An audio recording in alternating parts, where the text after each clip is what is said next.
नमस्कार मित्रों, आज अपन करेंगे जो 6 जनवरी 2020 को जो पेपर हुआ था ना, जो 2018 की वैकेंसी थी प्राध्यापक की लेक्चरर वाली, उसका जो सामान्य ज्ञान का पेपर है जिसमें 75 सवाल होते हैं, उसको अपन एक बार फिर चेक करते हैं। ग्रुप बी का पेपर है ये। चलो शुरू करते हैं। निम्न में से कौन सा ग्रंथ गुप्त काल में रचा गया? अब देखो 4 ऑप्शन है आपके पास। जो व्रत कथा है ये 931 में लिखा गया था, ये हरिशयन के द्वारा। ठीक है, तो जो पहले तो आपको ये पता होना चाहिए गुप्त काल का समय 240 या कभी कभार 275 से ये माना जाता है, 275 से 550 के मध्य रहता है ईस्वी में। अब ये तो नहीं हुआ। काव्य मीमांसा की बात करते हैं, ये राजशेखर ने लिखा था 880 से 920 के मध्य इसका इतिहास मिलता है, ये भी नहीं हुआ। ये स्वप्नवास दत्ता की बात करते हैं।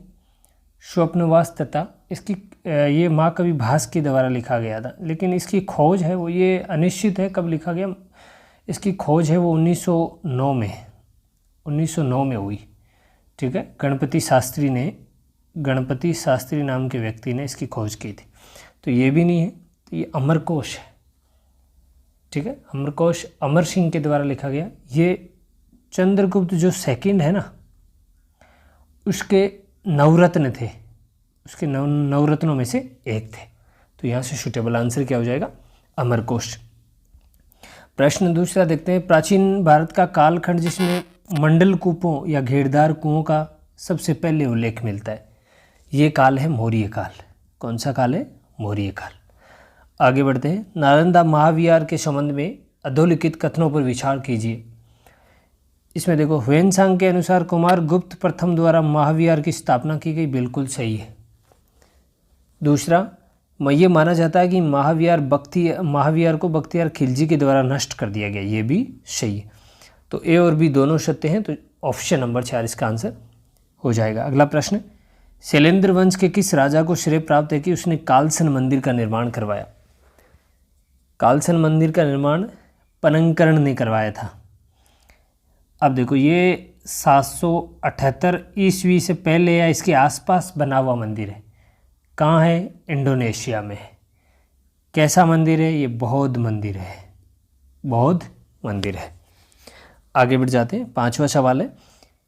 1857 में विप्लव के दौरान विद्रोह स्थलों को विद्रोह फैलाने के अनुसार कालक्रमिक रूप से व्यवस्थित करना है। अगर आपने सही से पढ़ाया क्रांति को, मेरठ की क्रांति हुई थी 10 मई को, बरेली की क्रांति हुई 31 मई को, कोटा की क्रांति हुई 15 अक्टूबर को, और झांसी की क्रांति 4 जून को। इनको सही मिलाते हैं तो ऑप्शन 1 नंबर सही हो जाता है। आगे आ जाओ। ब्रिटिश शासन के दौरान रुड़की में तकनीकी महाविद्यालय की स्थापना कब की गई? छठे में आंसर हो जाएगा 1847 में। 2 नंबर ऑप्शन हो जाएगा 1847। लॉर्ड डलहौजी के द्वारा की गई, लॉर्ड डलहौजी के द्वारा। आगे बढ़ जाते हैं। प्रश्न संख्या 7 है। हिंदुस्तान रिपब्लिकन एसोसिएशन के संस्थापक सदस्य कौन थे? अब देखो, इनमें से जो ए है चंद्रशेखर आज़ाद, वो भी है। चंद्रशेखर आज़ाद वो भी है। इसको ये ऑप्शन सही है। दूसरा ये सचिंद्र नाथ सान्याल, ये भी है, ये ऑप्शन भी सही है। राम प्रसाद बिस्मिल, ये भी सही है। अरविंदो घोष नहीं है। तो ये ऑप्शन किस में सूटेबल है? ए, बी, डी। अब इसकी स्थापना होती है अक्टूबर 1924 को। कब? अक्टूबर 1924 को।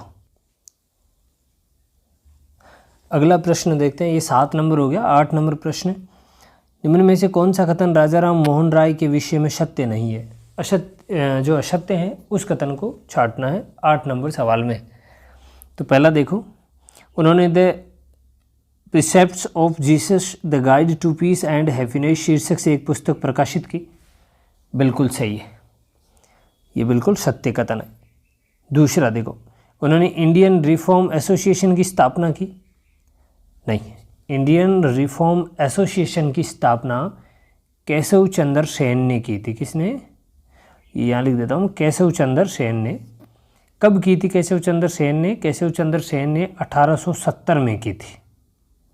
इसका मतलब ये ऑप्शन अपना आंसर हो जाएगा, लेकिन बाकी भी चेक करते हैं। उन्होंने आत्मीय सभा की स्थापना की। आत्मीय सभा की स्थापना 1815 में की थी। उन्होंने फारसी में तुअफ़त उल मुवाहिदीन नाम से एक पुस्तक प्रकाशित की। ठीक है, तो इसका 2 नंबर आंसर हो जाएगा। 9 नंबर सवाल में चलते हैं। निम्नलिखित में से किसके द्वारा भारत में इंग्लैंड के प्रचलित नमूने पर अध्यापक प्रशिक्षण संस्थानों टीचर्स ट्रेनिंग इंस्टीट्यूशन की स्थापना की सिफारिश की गई थी? किस आयोग के द्वारा? ये वुड डिस्पैच के द्वारा, जो कब आया था? 1854 में, 1854 ईस्वी में। आगे बढ़ जाते हैं। अगला सवाल है, ए और आर दोनों दिए हुए हैं, दोनों कथन पढ़ना है और इनमें से सूटेबल आंसर आपको चेक करना है। चलो 10 नंबर सवाल की बात है। पहला, भक्ति संतों ने आम जनता के मध्य अपनी भिक्षाओं का प्रसार करने के लिए मुख्यतः क्षेत्रीय भाषाओं का प्रयोग किया। बिल्कुल सही बात है, ये सत्य है। ये क्या है? सत्य है। दिल्ली सुल्तानों में मुगल शासकों ने फारसी को अपनी कार्यलीन भाषा बनाया। बिल्कुल बनाया। बी या आर भी सत्य है। लेकिन क्या ए आर की सही व्याख्या करता है? नहीं, ये भी नहीं है। ए आर की सही व्याख्या नहीं करता है। तो ऑप्शन क्या हो जाएगा? ये तो गलत वाला है, तो वैसे ही नहीं होगा, तो इनमें से ये ऑप्शन सही हो जाएगा। 11 नंबर सवाल में चलते। 11 नंबर सवाल है, 1857 के विद्रोह की शुरुआत में उदयपुर में ब्रिटिश रेजिडेंट एजेंट कौन थे? यह बात हो रही है, ब्रिटिश रेजिडेंट एजेंट की बात हो रही है। तो यहाँ उदयपुर में तो सावर्स थे, कैप्टन सावर्स। अब जो कैप्टन विलियम ईडन थे, ईडन कहाँ थे? जयपुर में। ईडन कहाँ थे? जयपुर में। लॉरेंस क्या थे? ये जो गवर्नर जनरल थे, ये तो उस वक्त गवर्नर जनरल। मेजर बर्टन कहाँ के थे? कोटा के थे। ठीक है, आगे बढ़ते। किस समाचार पत्र के साथ विजय सिंह पथिक का नाम जुड़ा हुआ है? तो ये राजस्थान केसरी के साथ जुड़ा हुआ है, जिसके ये संपादक थे। क्या थे? संपादक थे। और कब निकला ये? 20, कई जगह 21 भी मिलेगा, 1920 में ये शुरू हुआ। आगे देखो, अब बाकी के बारे में देखते हैं। राजपूताना गजट किसका है? राजपूताना गजट है जो 1885 में अजमेर से निकलता था। और ये किसके सानिध्य में संपादन कौन करते थे? मुराद अली नाम के व्यक्ति के द्वारा संपादन होता था। आगे आ जाओ। राजस्थान समाचार, ये 889 अजमेर से निकलता था 1879 में। सॉरी 1889 में, ये 1889 में अजमेर से निकलता था। अब मेवाड़ समाचार की बात करते हैं। तो ये जो राजस्थान समाचार है, ये अजमेर से मुंशी समर्थदान निकालते थे। कौन निकालते थे? मुंशी समर्थदान। और ये जो मेवाड़ समाचार है, इसका टाइम मिलता है 1879, 79 में। ठीक है, इस प्रकार जो विजय सिंह जी का संबंध है वो राजस्थान केसरी से। आगे आ जाओ। औरंगजेब के काल में लेखकों उनकी रचनाओं को सुमेलित कीजिए। जो सुमेलित नहीं है उसको आपको छांटना है 13 नंबर सवाल में। अब देखो, मिर्ज़ा मोहम्मद काजिम आलमगीरीनामा बिल्कुल सही है, इन्होंने ही लिखी है। भीमसेन नुक्खा-ए दिलकुशा बिल्कुल सही है। ईश्वर नागर फतूहात ए आलमगीरी बिल्कुल सही है। लेकिन ये जो खुलासा उत तवारीख है ना, ये मोहम्मद साकी की नहीं है। ये किसने लिखी है? ये सुजान रॉय ने लिखी है। किसने? सुजान रॉय ने लिखी है। आगे आ जाओ। शिवाजी के प्रशासन में पंडित राव द्वारा संभाले जाने वाले मामले थे। पंडित राव किस प्रकार के मामलों को संभालते थे? तो ये दान और धर्म से संबंधित मामले को संभालते थे। आगे बढ़ जाते हैं। 15 नंबर सवाल है। 15 नंबर सवाल में आपको सूची फर्स्ट और सेकंड का सही मिलान करना है। तो निम्न में से सुमेलित नहीं है, उसको छांटना है। आराम बाग बाबर ने बनवाया? बिल्कुल बनवाया। निशात बाग श्रीनगर वाला अकबर ने नहीं बनवाया। तो किसने बनवाया फिर? अकबर ने नहीं बनवाया। तो ये जहांगीर की पत्नी जो नूरजहाँ थी ना, उसका एक भाई था, भाई का नाम है अशफ खान। अशफ खान ने कब बनवाया? 1933 में बनवाया था। तो ये तो आंसर हो जाएगा 2 नंबर। अब शालीमार बाग शाहजहाँ ने बिल्कुल बनवाया, पिंजौर बाग पंचकुला औरंगजेब ने बिल्कुल बनवाया। आगे बढ़ जाते 16 नंबर। ये मैथ्स के आगे मैं ये जो गणित वाले हैं इनके सीधे आपको उत्तर बता देता हूँ। इसमें 140 हो जाएगा। 17 नंबर में आपका उत्तर हो जाएगा 117 हो जाएगा। 18 नंबर में आपका उत्तर हो जाएगा 74 हो जाएगा। 19 नंबर में आपका उत्तर हो जाएगा 4 नंबर 1/4 x² - y²। 20 में फिर आपका उत्तर हो जाएगा 2 नंबर। 21 में आपका उत्तर हो जाएगा 21 में आपका 40 उत्तर हो जाएगा। आरपीएससी की के अनुसार है, आरपीएससी की जो ऑथेंटिक आंसर की है फाइनल, उसके अनुसार आपके उत्तर है। आगे आ जाओ। 22 नंबर में आपका उत्तर हो जाएगा 22 नंबर में आपका 2 आंसर हो जाएगा। 23 नंबर में 1 हो जाएगा। 24 नंबर में आपका उत्तर हो जाएगा 24 में 1 हो जाएगा। 25 में आपका 2 नंबर उत्तर हो जाएगा आरपीएससी की के अनुसार। अब अपन हिंदी के सवाल आ गए, वहाँ चेक करते हैं। निम्न में से किस विकल्प में संधि सही नहीं है? तो संधि सही नहीं है, देखो दिक् प्लस मंडल सही है पूछ रहा है।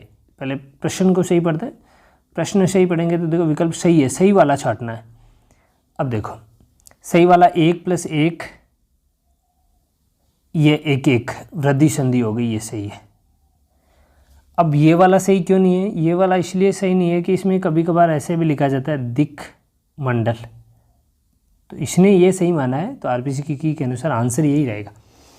अब इसमें स्त्री प्लस उचित, स्त्रियोचित नहीं होता, स्त्रेयुचित ये होता है, ठीक है। इसमें देखो पितृ प्लस इच्छा, पितृच्छा नहीं होती, पितृच्छा ऐसे हो जाएगा। तो आंसर कौन सा हो जाएगा? 2 नंबर। आगे आ जाओ।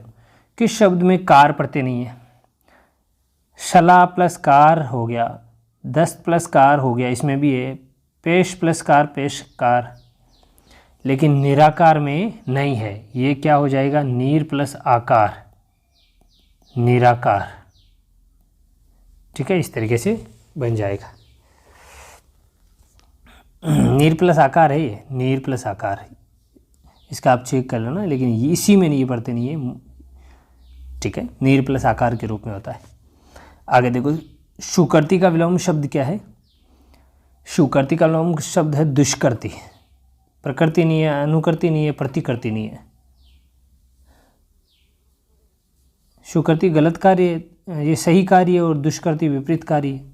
प्रतिकृति तो किसी का मॉड्यूल होता है, अनुकृति ठीक है किसी का वो एक कॉपी करना, और प्रकृति आप समझते ही हैं। कौन सा शब्द अशुद्ध है इसमें? इसमें अशुद्ध हो जाएगा ये पृष्ठभूमि। 29 वाले सवाल की बात कर रहा हूँ। ये पृष्ठ नहीं होता, पृष्ठ होता है, पृष्ठ है भूमि, ऐसे लिखा जाएगा ये पृष्ठभूमि, पृष्ठभूमि, ठीक है, पृष्ठभूमि। आगे आ जाओ। एडजर्न का समानार्थी हिंदी शब्द कौन सा है? स्थगित करना। कौन सा है? स्थगित करना। आगे आ जाओ। इंग्लिश के सवाल। करेक्ट ऑप्शन चूज करना है। Time has been wasted. अब टाइम है तो ये अनकाउंटेबल है ना, अनकाउंटेबल है तो फ्यू काउंटेबल के लिए आता है, मैनी काउंटेबल के लिए आता है, ए फ्यू काउंटेबल के लिए आता है, मची बचा, सीधा सा आंसर हो जाएगा। करेक्ट टेंस पढ़ना है। I her making great efforts to complete assigned task.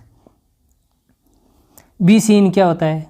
नहीं, हेल्पिंग वर्ब भरनी होती है पहले, तो हेल्पिंग वर्ब भरो, तो हेल्पिंग वर्ब या बी नहीं है, बीन भी नहीं है, सीधा सीन आ नहीं सकता, या तो हैव के साथ आता है, हेज के साथ आता है, या हेड के साथ आता है, तो ये भी गलत हो गया। तो वर्ब की सेकंड फॉर्म आ जाएगी आई सा हर, ठीक है। मैंने उसे ग्रेट एफर्ट करते हुए देखा, सीधा सा answer. Choose the correct antonym given the word rarely का मतलब कभी कभार, फ्रिक्वेंटली थोड़े से ज़्यादा, उसका उल्टा हो जाता है एंटोनियम। रेयरली का क्या हो जाएगा? अब जो पीरियोडिकली है, पीरियोडिकली का मतलब हो जाता है, पीरियोडिकली हो जाता है कभी ना कभी, तो कभी ना कभी ये भी नहीं बैठेगा, तो फ्रिक्वेंटली इसका सही आंसर हो जाएगा। फ्रिक्वेंटली इसका सही आंसर हो जाएगा। आगे देखो। Change the narration. Must you go. Must किस में चेंज होता है? हेड टू में। किस में चेंज होता है?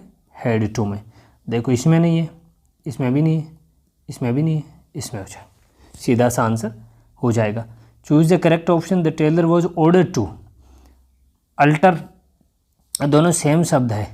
अमेंड, अमेंड का मतलब होता है किसी चीज़ में सुधार करना। तो मैंने टेलर को ऑर्डर किया कि शर्ट में क्या कर दे, सुधार कर दे, नहीं, हो भी सकता है, चेक करते हैं। एन्यू मतलब ये जो 35 नंबर सवाल है उसकी बात कर रहे हैं अपन।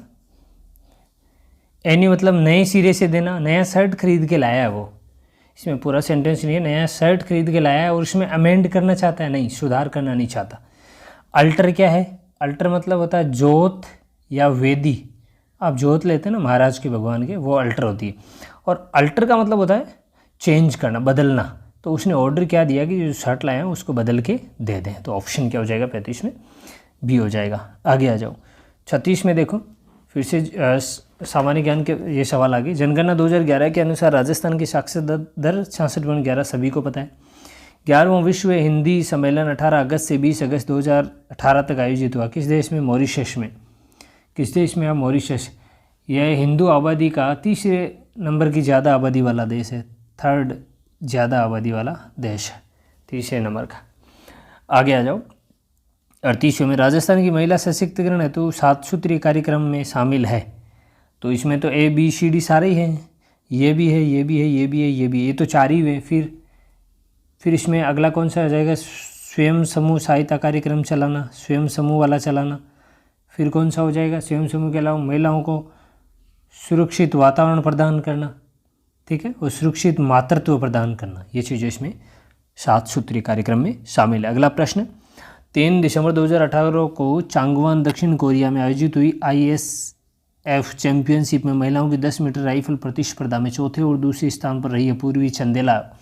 एक अन्य भारतीय निशानेबाजी की पहली समूह बनी जिसने 2020 ओलंपिक खेलों में कोटा स्थान प्राप्त किया। वह अन्य निशानेबाज कौन है? उस अन्य निशानेबाज का नाम बताना है। तो ये अंजुम मौदगिल, उस वक्त का करंट का सवाल है ये। भारत के प्रधानमंत्री ने हाल ही में घोषणा की कि भारत के 2022 तक अंतरिक्ष मानव युग मिशन भेजेगा। इस अभियान गगनयान है, जिसमें अभी नाम बता दिए गए ना आपको। ये कैप्टन ग्रुप के 3, तो जैसे प्रशांत बालकृष्णन नायर, प्रशांत बालकृष्णन नायर कैप्टन ग्रुप है, ये ग्रुप कैप्टन कह सकते हैं उनको। दूसरा है अंगद प्रभार, और तीसरा जो व्यक्ति है वो है अजीत कृष्णन, ये है। और एक क्या है इसमें? शुभांग शुक्ला है, जो विंग कमांडर है, शुभांग शुक्ला। ये 4 व्यक्ति गगनयान के सदस्य होंगे। आगे आ जाओ, वर्ष 2018 में राजस्थान में किस महीने को पोषण का महीना घोषित किया गया था? सितंबर को। भारतीय रेलवे में 2018 में स्वच्छता के सर्वेक्षण अनुसार राजस्थान के रेलवे स्टेशनों में से ए श्रेणी में सबसे साफ रेलवे का स्टेशन घोषित किया गया है। रेलवे स्टेशन घोषित किया गया है, कौन सा है? तो मारवाड़ जो जंक्शन है उसको सबसे साफ बताया गया।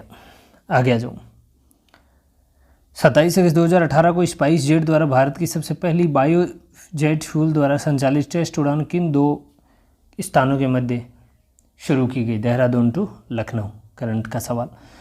किस लेखिका को उपन्यास दुखम सुखम के लिए 2017 में व्यास सम्मान दिया गया था? 44वें में अपना उत्तर हो जाएगा ममता कालिया को। आगे आ जाओ, विश्व में सबसे पहले थर्मल बैटरी प्लांट 6 अगस्त 2018 का उद्घाटन किया गया। इसका उद्घाटन कहाँ किया गया? 45 में अपना आंसर हो जाएगा अमरावती, आंध्र प्रदेश में। अगला फिर ये साइंस के सवाल आगे। 46 में इसका सीधा उत्तर हो जाएगा 13। 46 देखो, 46 भी उसी प्रकार का प्रश्न है, तो उत्तर हो जाएगा 1। 48 फिर उसी प्रकार का प्रश्न है, तो आंसर हो जाएगा 3। 49 उसी प्रकार का प्रश्न है, तो 10% हो जाएगा इसमें। हाँ, ये तो सिंपल सा प्रश्न है, साइंस का होके भी एक स्तर से दूसरे स्तर में 10% ऊर्जा अगले स्तर में प्रदान होती है। मानव कोशिका में गुणसूत्रों की संख्या 46, ये भी सीधा सा प्रश्न है। आगे आ जाओ, ये फिर पॉलिटिकल के प्रश्न आगे। ये जो वेस्टमिंस्टर मॉडल का संबंध किससे है?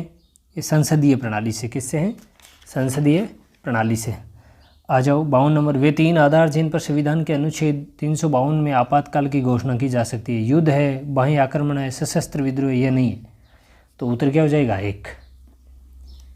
आगे आ जाओ। संघ की मंत्रिपरिषद सामूहिक रूप से उत्तरदायी है। संघ की मंत्रिपरिषद सामूहिक रूप से किसके प्रति? सामूहिक रूप से लोकसभा के प्रति उत्तरदायी होती। आ जाओ। राजस्थान में कुल कितने सदस्य? 10 + 25 कितने हो गए? 35। 10 राज्यसभा, 25 लोकसभा। 2026 तक इनमें कोई चेंज नहीं होगा, उसके बाद परिसीमन के आधार पर चेंज हो जाएगा। 55 नंबर देखो। न्यायाधीशों की नियुक्ति में कॉलेजियम प्रणाली का आरंभ किस वर्ष हुआ था? ये 1993 में शुरू हो गया था। आगे देखो। निम्न में से राजस्थान में किस जिले की अंतर्राष्ट्रीय सीमा सबसे छोटी है? आसान सा प्रश्न है। 464। बाड़मेर हो जाएगा 228, गंगानगर हो जाएगा 210 और 168 हो जाएगा बीकानेर का। तो सबसे छोटी बीकानेर की। कोपेन के वर्गीकरण के अनुसार AW में किस प्रकार की जलवायु नहीं पाई जाती? किस प्रकार के राज्य में जिले में AW जलवायु नहीं पाई जाती है? बांसवाड़ा में AW है, डूंगरपुर में है, झालावाड़ में है, लेकिन इसमें CWG वाली पाई जाती है, बूंदी में। आगे आ जाओ। राजस्थान में कौन से जिले में जनसंख्या घनत्व 100 व्यक्ति प्रति वर्ग किलोमीटर से कम पाया जाता है? सीधा सा प्रश्न है ना ये तो। 4 नंबर जो जैसलमेर बाड़मेर, जैसलमेर में कितना है? 17, बाड़मेर 92 और बीकानेर 78, तो 100 से कम हो गए। राजस्थान में निम्न में से कौन सी फसल माउट से लाभान्वित नहीं होती? कपास नहीं होती, बाकी सारी होती है। सम्मिलित करना है सारे कोट को, आराम से हो जाएगा। 4 नंबर ऑप्शन देख लेते हैं। एक में ये अजमेर हो जाएगा, सोने जी की नशिया। लोहगढ़ का किला भरतपुर है। लोहगढ़ का किला कौन सा है? ये वापस बता दूं मैं। देखो, सोने जी की नशिया अजमेर, लोहगढ़ का किला भरतपुर, चंद्रमहल जयपुर, जूनागढ़ का किला बीकानेर।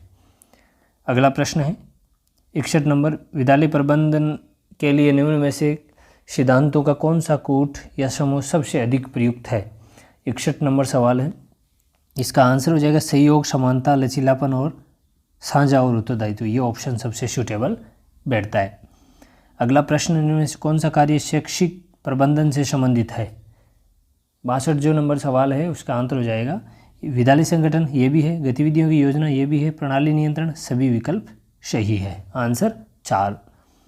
63 नंबर जो सवाल है, सर्व शिक्षा अभियान के लक्ष्यों के अनुसार 6 से 14 वर्ष के सभी बालकों के लिए प्रारंभिक शिक्षा किस वर्ष तक उपलब्ध हो जानी चाहिए? ये उस वक्त लक्ष्य रखा गया था कि 2010 तक ये 6 से 14 वर्ष के बालकों की प्रारंभिक शिक्षा पूर्ण हो जानी चाहिए।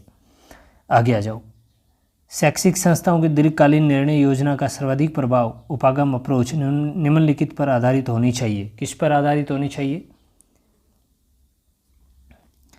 ये होनी चाहिए इस पर साझा और दृष्टि पर, बिल्कुल। आर्थिक पक्ष पर नहीं। उपयुक्त प्रक्रिया का उपयोग पर, बिल्कुल सही होनी चाहिए। परिणामों पर बल देना चाहिए, नहीं, परिणामों पर बल नहीं देना चाहिए।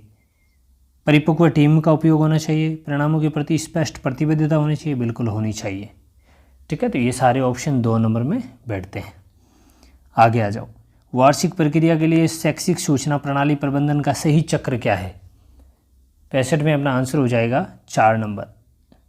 आंकड़ों का एकत्रीकरण, आंकड़ों की प्रक्रिया, आंकड़ों का विश्लेषण और आंकड़ों का लेखन, यह आंसर हो जाएगा। 66 नंबर। विद्यालय मानचित्रण के लिए उपयोग की जाने वाली प्रविधियों और प्रक्रियाओं में निम्नलिखित में से कौन सा कार्य सम्मिलित नहीं है? 66 में 66 में देखो, विद्यालय की स्थानीय स्तर की मांगों की योजना बनाना, बिल्कुल है, शामिल है ये तो। नीति निर्माण योजना पर किए गए निर्णयों को सहारा देना, ये भी है। एक शिक्षा प्रणाली का विश्लेषण करना, ये नहीं है इसमें शामिल, ये नहीं आता। आंसर यही हो जाएगा संसाधन निर्धारण और विद्यालय के विकास की भविष्य की प्राथमिकताएं तय करना। ठीक है, शिक्षा प्रणाली का निर्धारण मानचित्रण में शामिल नहीं है, आंसर ये हो जाएगा। आगे आ जाओ। 67 नंबर सवाल है, CTE अध्यापक शिक्षा महाविद्यालय के कार्यक्रमों में निम्नलिखित में से कौन सा सम्मिलित नहीं है? पूर्व सेवारत कार्यक्रम, सेवारत शिक्षा कार्यक्रम, बिल्कुल सम्मिलित है। सेवारत अध्यापक प्रशिक्षण, बिल्कुल शामिल है। क्रियात्मक अनुसंधान, बिल्कुल शामिल है। तो कौन सा नहीं है? अध्यापक शिक्षा के लिए सेवा शर्तें, ये शामिल नहीं है। ऑप्शन नंबर 4 आंसर हो जाएगा। अगला प्रश्न है, ई गवर्नेंस सेवाओं के लिए सुविधाजनक, प्रभावी और पारदर्शी तरीके से ICT सूचना एवं संप्रेषण तकनीकी का अनुप्रयोग है। निम्नलिखित में से कौन सा लक्ष्य टारगेट समूह सम्मिलित है? ई गवर्नेंस सेवाओं की सुविधाजनक, प्रभावी और पारदर्शी तरीके के लिए। तो 68 नंबर जो सवाल है, इसमें आंसर हो जाएगा सरकार भी शामिल, नागरिक भी, व्यापार और लाभार्थी समूह, उपरोक्त सभी शामिल है। आगे आ जाओ। एडिशेट कौन से माह और वर्ष में प्रक्षेपित हुआ? ये तो इस खाली डिलीट हो जाएगा ये प्रश्न, क्योंकि इसका आंसर है 20 सितंबर 2004 में। ठीक है, और 20 सितंबर 2004 में ये शुरू हुआ, तो इसमें कोई मैच नहीं है, तो इसलिए इसको डिलीट कर दिया गया। भारत स्काउट एवं गाइड राष्ट्रीय मुख्यालय कहाँ है? दिल्ली में है ये। तो अब ये 7 नवंबर 1950 को इसकी स्थापना हुई और पंडित मदन मोहन मालवीय के सहयोग से इसकी स्थापना हुई। इनका बड़ा योगदान है, इसको श्रेय जाता है इनको। आगे, कस्तूरबा गांधी केजीबीवी का आरंभ कब हुआ? 71वां प्रश्न है, इसका उत्तर हो जाएगा 2004। क्या हो जाएगा? 2004 में। अगला प्रश्न, निःशुल्क और अनिवार्य बाल शिक्षा अधिकार अधिनियम 2009 के अनुसार प्रारंभिक शिक्षा के लिए प्रवेश प्राप्त कोई बालक प्रारंभिक शिक्षा पूरी करने तक निःशुल्क का हकदार होगा। तो कितने वर्ष तक हो जाएगा? इसमें सीधा सा है 2 नंबर आंसर, 14 वर्ष तक हो जाएगा। ठीक है, ये तो इजी आंसर है। सभी प्रकार के विद्यालयों में 14 वर्ष तक है, सरकारी विद्यालयों में नहीं, सभी प्रकार के विद्यालयों में, गैर सरकारी में भी है। निःशुल्क और अनिवार्य बाल शिक्षा अधिकार अधिनियम 2009 में वर्णित समुचित सरकार के कर्तव्यों के अनुसार केंद्र सरकार का उत्तरदायित्व होगा। क्या उत्तरदायित्व होगा केंद्र सरकार का? शिक्षकों के प्रशिक्षण के लिए मानकों को विकसित और लागू करना, ये केंद्र सरकार का उत्तरदायित्व होगा। मानकों का काम कौन करेगा? केंद्र सरकार। ठीक है, आगे आ जाओ। निःशुल्क और अनिवार्य बाल शिक्षा अधिकार अधिनियम 2009 के अनुसार अध्यापकों द्वारा निम्न में से कौन सा उत्तरदायित्व पूरा नहीं किया जाना है? माता पिता के अभिभावकों की नियमित बैठक, ये तो करना है। विनिष्ट समय के भीतर पाठ्यक्रम पूरा, ये भी अध्यापकों का ही काम है। प्रत्येक बालक को सीखने की क्षमता का आकलन, ये भी अध्यापकों का ही काम है। लेकिन शैक्षिक कैलेंडर पंचांग बनाना, ये उनका काम नहीं। अंतिम सवाल है, निम्नलिखित में से कौन से राज्य में राष्ट्रीय मिलिट्री स्कूल स्थित नहीं है? तो जो पंजाब है, हिमाचल प्रदेश, राजस्थान, किन में नहीं है? पंजाब में नहीं है। राजस्थान में कहाँ है? राजस्थान में अजमेर और धौलपुर में है। ये थे 75 प्रश्न। कैसा रहा बताना कमेंट करके। अगली क्लास में फिर मिलते हैं, तब तक के लिए धन्यवाद।